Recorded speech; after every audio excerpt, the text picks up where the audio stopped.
Okay guys, యాక్చువల్గా ఏంటంటే ఇప్పుడు వర్చువల్ క్యూ కాంప్లెక్స్లో టికెట్స్ ఎలా బుక్ చేసుకోవాలనేది నేను చూపిస్తున్నాను మీకు. Sabarimala virtual queue complex tickets, ఇది టికెట్స్ లేకపోతే కనుక మనల్ని అలౌ చేయడం అనేది చాలా కష్టం అవుతుంది. సో కాబట్టి మీరు కేర్ఫుల్గా ఫస్ట్ ఆఫ్ ఆల్ మీరు రిజిస్టర్ అవ్వండి. రిజిస్టర్ అవ్వడానికి ఇంకొన్ని ఇక్కడ న్యూ యూజర్ కింద రిజిస్టర్ అనే ఒక ఆప్షన్ ఉంది. దాన్ని క్లిక్ చేస్తే ఇక్కడ మీ photo, first name, last name, అంటే మీ యొక్క మీ పేరు, ఇంటి పేరు, mobile number, date of birth, mail, female, ఈ డీటెయిల్స్ అన్నీ ఇచ్చి మీరు సేవ్ చేసుకుంటే కంటిన్యూ చేయగానే మీకు ఒక పాస్వర్డ్ అనేది మీకు జనరేట్ అవ్వడం జరుగుతుంది. సో నేను ఆల్రెడీ వర్చువల్ క్యూ కాంప్లెక్స్ అనేది మీకు ఈ డాష్ బోర్డ్లో డైరెక్ట్గా ఇలా ఓపెన్ అవుతుంది. ఇది మీ ప్రొఫైలు. సో ఇక్కడ మీ డీటెయిల్స్ అన్ని ప్రొవైడ్ చేయడం జరుగుతుంది ఇక్కడ. సో ఈ వర్చువల్ క్యూ కాంప్లెక్స్లో ఇక్కడ ఓపెన్ చేస్తే ఇక్కడ డేట్ని సెలెక్ట్ చేసుకోవడం జరుగుతుంది. ఏ రోజున మీరు బుక్ చేసుకోండి, అంటే ఇంకా ఓపెన్ అవ్వలేదు కాబట్టి ఇవాళ 5 గంటలకు ఓపెన్ చేస్తారు. అంటే నవంబర్ 1, 2025 5 o'clock ఓపెన్ చేస్తారని చెప్పారు.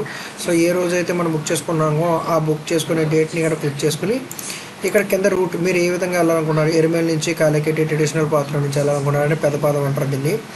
సో వన్డే పెరియారు సత్రం పులిమేదు 16 kilometers ఈ దారిలో వెళ్ళాలనుకున్నారు, లేదా డైరెక్ట్ పమ్మ నుంచి మరి కొత్తం ఈ 4 kilometers అనేది డైరెక్ట్గా మనం చూస్ చేసుకుంటే, సో ఇది పమ్మ నుంచి డైరెక్ట్గా వెళ్ళడానికి, సన్నిధానానికి వెళ్ళడానికి మార్గం.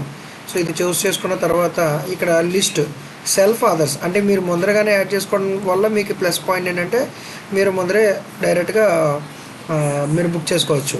సో నేను ఆల్రెడీ కొంతమంది పేర్లని యాడ్ చేయడం జరిగింది. వాళ్ళ పేర్లతో నేను ఇక్కడ డైరెక్ట్గా ఈ యొక్క డీటెయిల్స్ ఉన్నాయి. ఇక్కడ ఇలా సెలెక్ట్ చేసుకుని సపోజ్ ఈ రెండు నేను సెలెక్ట్ చేసుకున్నాను. ఎంతమంది నేను ఎన్నిసార్లైనా చేసుకోవచ్చు. ఇక్కడ ఐడి ఒకటి అడుగుతుంది. ఏ ఐడి అన్నది మీకు చూపిస్తాను తర్వాత. సో అది ఓటర్ ఐడి అయినా అయి ఉండొచ్చు, లేదా పాస్పోర్ట్ అయినా ఉండొచ్చు, ఆధార్ కార్డ్, ఈ 3 మాత్రమే అలా చేయడం జరుగుతుంది. సో ఈ 3 సెలెక్ట్ చేశాను నేను. సో సబ్మిట్ అని కొట్టగానే ఇక్కడ ఆటోమేటిక్గా మీరు సెలెక్ట్ అవుతుంది. లేదు అయ్యో నేను ఏదైనా తప్పు చేశాను అనుకుంటే ఇక్కడ డిలీట్ అనే బటన్ ఉంటుంది. ఇక్కడ దాన్ని రిమూవ్ చేస్తే ఆటోమేటిక్గా డిలీట్ అవుతుంది. సో మీరు ఒకవేళ యాడ్ చేయాలనుకున్నారంటే, అంటే ముందర పిలిగ్రామ్ని లిస్ట్లో యాడ్ చేసుకోవాలనుకున్నారంటే ఇది యాడ్ పిలిగ్రామ్ కొడితే ఇక్కడ డీటెయిల్స్ మీ పేరు, తర్వాత మీ ఇంటి పేరు, సో మీ ఫోన్ నెంబరు, ఫోటో, ఈ డీటెయిల్స్, ఆధార్ కార్డ్, ఇక్కడ ఆధార్ కార్డ్ కానీ ఓటర్ ఐడి కానీ పాస్పోర్ట్ కానీ, మీరు ఓటర్ ఐడి అంటే ఓటర్ ఐడి నెంబరు, అదే పాస్పోర్ట్ అంటే పాస్పోర్ట్ నెంబరు, ఆధార్ కార్డ్ అయితే Aadhaar card number, date of birth ఇవ్వడం జరుగుతుంది. డేట్ ఆఫ్ బర్త్ ఇచ్చిన తర్వాత మీ యొక్క అడ్రస్, మీ పిన్ కోడ్, మీ స్టేట్, ఈ డీటెయిల్స్ అన్ని యాడ్ చేసి ఇక్కడ ఈ చెక్ చేయడం అనేది కంపల్సరీగా చెక్ చేయాలి. అంటే మీ డిక్లరేషన్ అనమాట. సో నేను అన్ని పూర్తి వివరాలన్నీ కూడా సద్గుణంతో నేను చేస్తున్నాను, ఇవే డీటెయిల్స్ మీకు అట్ ది టైమ్ ఆఫ్ దర్శనం దగ్గర మీకు చేస్తున్నాను అని చెప్పొచ్చు. ఇక్కడ ఒక చిన్న నోట్ ఏంటంటే 10 సంవత్సరాల లోపల ఉన్న ఫిమేల్, అంటే 10 సంవత్సరాల లోపల ఉన్న పిల్లల్ని మాత్రం అలౌ చేయడం జరుగుతుంది. అలాగే 10 సంవత్సరాల పైన పడిన ఆడవాళ్ళని కానీ 50 సంవత్సరాల లోపల ఉన్న ఆడవాళ్ళని కానీ దర్శనానికి అలౌ చేయడం జరుగుతుందని ఇక్కడ ఆల్రెడీ మీకు మెన్షన్ చేయడం జరిగింది ఇక్కడ. నెక్స్ట్ చిల్డ్రన్స్కి బిలో 5 సంవత్సరాలకు మాత్రం ఇది అవసరం లేదు, ఈ యొక్క యాడ్ చేయాల్సిన అవసరం లేదు, వాళ్ళకి టికెట్ తీసుకోవాల్సిన అవసరం లేదు.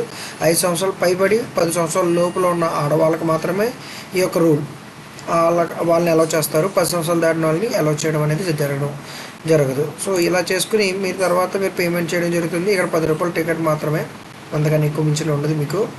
సో ఇంకా internet charges 10 rupees will be charge అని చెప్పి మాత్రం ఉంది. ఇక్కడ మీకు కావాలంటే మీరు ప్రసాదాన్ని కూడా మీరు సెలెక్ట్ చేసుకుని డైరెక్ట్గా బుక్ చేసుకోవచ్చు. సో రిలీజ్ అయిన తర్వాత మళ్ళీ ఒకసారి వీడియో తీసి మీకు పెడతాను. సో దాన్ని బట్టి మీకు ఇంకా క్లియర్ కట్ ఐడియా వస్తుంది.